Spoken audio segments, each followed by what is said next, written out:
ನಮಸ್ಕಾರ ಸ್ನೇಹಿತರೆ ಕಳೆದ 4-5 ದಿನಗಳಿಂದ ದೇಶದ ಗಡಿ ಭಾಗಗಳಲ್ಲಿ ವಿಶೇಷವಾಗಿ ಇಂಡೋ ಪಾಕ್ ಮತ್ತು ಇಂಡೋ ಬಾಂಗ್ಲಾ ಗಡಿಗಳಲ್ಲಿ ಭಾರಿ ಮಟ್ಟದ ಚಟುವಟಿಕೆಗಳು ಶುರುವಾಗಿವೆ. ಕೇಂದ್ರ ಗೃಹ ಸಚಿವ ಅಮಿತ್ ಶಾ ಸಡನ್ ಆಗಿ ಗಡಿ ಜಿಲ್ಲೆಗಳ ಪ್ರವಾಸ ಕೈಗೊಂಡಿದ್ದಾರೆ. Back to back high level ಮೀಟಿಂಗ್ಗಳನ್ನು ನಡೆಸುತ್ತಿದ್ದಾರೆ. ಒಂದು ಕಡೆ ಗಡಿಯಿಂದ 15 ಕಿಲೋಮೀಟರ್ ಒಳಗಿರುವ ಅಕ್ರಮ ಕಟ್ಟಡಗಳನ್ನೆಲ್ಲ ನೆಲಸಮ ಮಾಡೋಕೆ ಆದೇಶ, ಇನ್ನೊಂದು ಕಡೆ ಅಕ್ರಮ ವಲಸಿಗರನ್ನು ಪತ್ತೆ ಹಚ್ಚೋಕೆ ಹೈ ಪವರ್ ಕಮಿಟಿ ರಚನೆ. ಹಾಗಿದ್ರೆ ಏನಿದು ಅಮಿತ್ ಶಾ ಹೊಸ ಗೇಮ್ ಪ್ಲ್ಯಾನ್? ಎಲ್ಲವನ್ನ ನೋಡ್ತಾ ಹೋಗೋಣ. ಮೊದಲಿಗೆ ರಾಜಸ್ಥಾನ್ ಬಿಕನೇರ್ನಲ್ಲಿ ನಡೆದ ಹೈ ಲೆವೆಲ್ ಸೆಕ್ಯೂರಿಟಿ ಮೀಟಿಂಗ್ ಕಡೆ ಗಮನ ಕೊಡಬೇಕು. ಅಲ್ಲಿ ಅಮಿತ್ ಶಾ BSF ಅಧಿಕಾರಿಗಳ ಜೊತೆ ಚರ್ಚೆ ನಡೆಸಿದ್ರು. ಈ ವೇಳೆ ಜೀರೋ ಟಾಲರೆನ್ಸ್ ಪಾಲಿಸಿ ಘೋಷಣೆ ಮಾಡಲಾಗಿದೆ. ಅದರ ಪ್ರಕಾರ ಅಂತಾರಾಷ್ಟ್ರೀಯ ಗಡಿಯಿಂದ 15 ಕಿಲೋಮೀಟರ್ ವ್ಯಾಪ್ತಿಯೊಳಗಿನ ಎಲ್ಲ ಅಕ್ರಮ ಕಟ್ಟಡ, ಶೆಡ್, ಗುಡಿಸಲು, ಅನುಮಾನಾಸ್ಪದ ನಿರ್ಮಾಣಗಳನ್ನು ಧ್ವಂಸ ಮಾಡಬೇಕು ಅಂತ ಸೂಚನೆ ಕೊಡಲಾಗಿದೆ. ರಾಜಸ್ಥಾನ ಬಿಕನೇರಿ, ಜೈಸಲ್ಮೇರ್, ಬಾರ್ಮೇರ್, ಶ್ರೀಗಂಗಾನಗರ, ಪಾಲೋಡಿ ಜಿಲ್ಲೆಗಳು ಮೊದಲ ಹಂತದಲ್ಲಿ ಫೋಕಸ್ ಆಗಿವೆ. ಆದರೆ ಇದು ಕೇವಲ ರಾಜಸ್ಥಾನಕ್ಕೆ ಮಾತ್ರ ಸೀಮಿತ ಅಲ್ಲ, ದೇಶದ ಎಲ್ಲ ಅಂತಾರಾಷ್ಟ್ರೀಯ ಗಡಿಭಾಗಗಳಿಗೂ ಅನ್ವಯವಾಗಬಹುದು ಅನ್ನೋ ಚರ್ಚೆ ಶುರುವಾಗಿದೆ. ಇದಕ್ಕೆ ಪ್ರಮುಖ ಕಾರಣ ಏನಂದರೆ, ಇತ್ತೀಚಿನ ದಿನಗಳಲ್ಲಿ ಪಾಕಿಸ್ತಾನ ಮೂಲ ಉಗ್ರರ ಸಂಘಟನೆಗಳು ಡ್ರೋನ್ ಬಳಸಿ ಪಂಜಾಬ್ ಮತ್ತು ರಾಜಸ್ಥಾನ್ ಗಡಿಭಾಗಗಳಿಗೆ ನಶಾವಸ್ತು, ಶಸ್ತ್ರಾಸ್ತ್ರ, ನಕಲಿ ನೋಟ್ಗಳನ್ನು ಡ್ರಾಪ್ ಮಾಡ್ತಾ ಇದ್ದಾವೆ. 2025ರಲ್ಲಿ ಭಾರತ ಗಡಿಭಾಗದಲ್ಲಿ 791 ಡ್ರೋನ್ ಇಂಟ್ರೂಷನ್ ಪ್ರಕರಣಗಳು ದಾಖಲಾಗಿವೆ ಅಂತ ವರದಿಗಳು ಹೇಳುತ್ತಿವೆ.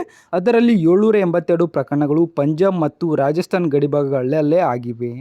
BSF ಪಡೆ ಹಲವು ಡ್ರೋನ್ಗಳನ್ನು ಹೊಡೆದುರುಳಿಸಿದರೂ ಕೆಲವು ಡ್ರೋನ್ಗಳಲ್ಲಿ ಶಸ್ತ್ರಾಸ್ತ್ರಗಳು, ಇನ್ನಾವುದರಲ್ಲಿ ನಶಾವಸ್ತುಗಳು ಪತ್ತೆಯಾಗಿವೆ.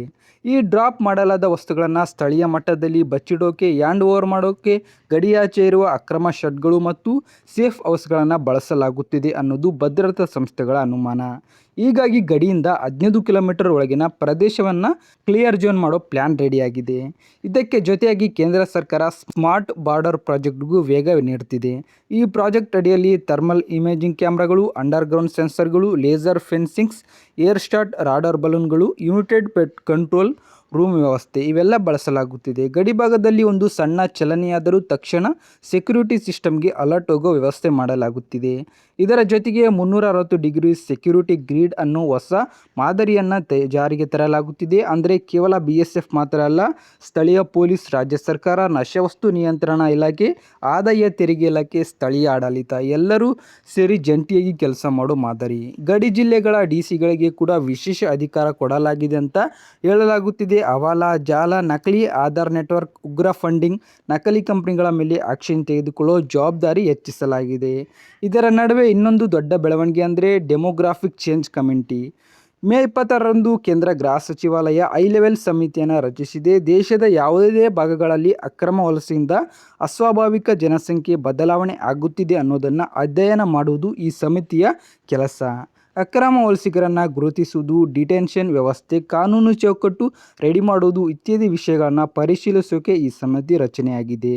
ಈ ಎಲ್ಲ ಬೆಳವಣಿಗೆಗಳನ್ನು ಒಟ್ಟಿಗೆ ನೋಡಿದರೆ ಸರ್ಕಾರ ದೊಡ್ಡ ಮಟ್ಟದ ಬಾರ್ಡರ್ ಮತ್ತು internal security operation ground work ಮಾಡ್ತಿದೆ ಅನ್ನೋ ಪ್ರಶ್ನೆ ಈಗ ಎದ್ದಿದೆ. ಒಂದು ಕಡೆ ಗಡಿ ಕ್ಲೀನಪ್, ಇನ್ನೊಂದು ಕಡೆ ಡ್ರೋನ್ ನೆಟ್ವರ್ಕ್ ವಿರುದ್ಧ ಆಪರೇಷನ್, ಮತ್ತೊಂದು ಕಡೆ ಅಕ್ರಮ ವಲಸಿಗರ ಪತ್ತೆ. ಇವೆಲ್ಲ ಒಂದಕ್ಕೊಂದು ಲಿಂಕ್ ಆಗಿದೆ ಅನ್ನೋ ಚರ್ಚೆ ದೇಶಾದ್ಯಂತ ಶುರುವಾಗಿದೆ. ಮುಂದಿನ ದಿನಗಳಲ್ಲಿ ಗಡಿ ಭಾಗಗಳಲ್ಲಿ ದೊಡ್ಡ ಮಟ್ಟದ ಆಪರೇಷನ್ಗಳು ನಡೆಯುವ ಸಾಧ್ಯತೆಗಳ ಬಗ್ಗೆ ರಾಜಕೀಯ ವಲಯದಲ್ಲೂ ಚರ್ಚೆ ಜೋರಾಗಿದೆ. ಸೊ ಸ್ನೇಹಿತರೆ, ಇದರ ಬಗ್ಗೆ ನಿಮ್ಮ ಅಭಿಪ್ರಾಯ ಏನಂತ ಕಮೆಂಟ್ ಮೂಲಕ ತಿಳಿಸಿ. ವಿಡಿಯೋ ಇಷ್ಟವಾದರೆ ಲೈಕ್ ಮಾಡಿ, ನಮ್ಮ ಚಾನೆಲ್ನ ಸಬ್ಸ್ಕ್ರೈಬ್ ಮಾಡಿ.